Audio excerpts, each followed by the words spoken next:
Kawo ku musi waye ce da ni ba akai yau akwai gobe waye ho ina wanda ya da bai bacci ba yazo za mu sa shi bacci ina wanda uwarsa ta tsine mai yazo mu ne muke da magani wace ce take so a kashe mata kishiya ta kawo kanta nan za mu jefa mata kwallon goruba tun daga nan za ta mutu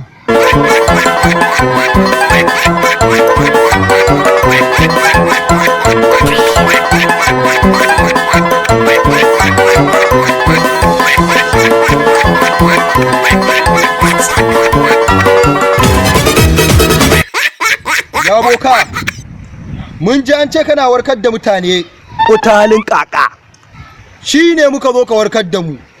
Shekaranmu 70,000 a haukace. Tun yakin Badar muka haukaci. Lokacin kaga wannan addan da kake gani? Da ita na sari kan Sayyidina Umar.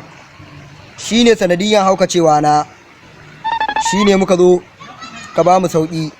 Idan baka warkar da mu yau wannan addan sai ta sha jininka. Ka gan mu nan da kyau. Inda nake ban taba ganin halitta makamacin wannan ba. Mahaukata na gyara mahaukata oba. Amma ni ba taba ganin mahaukata irin wannan ba. Ha gani na gyara mahaukaci alade. Na gyara bansuru. Na gyara tinkiya. Ba irin haukan da ban gyara ba. Amma ku kawai wai kun zo kun mutsebe. Ku zauna. Mu zauna? Shekaranmu 70,000 a tsaye muke, ba mu taɓa zama ba don haka ba ma zama. Ka ba mu magani kawai. Barin ba ku magani. Wannan aljani na ya ɗauko shi. Wannan ba magani ba ne, miyan tsanya ne. Wannan aljani Oscar shi ya kawo wannan. Wannan ganyen mangwaro ne ɗan bushashe.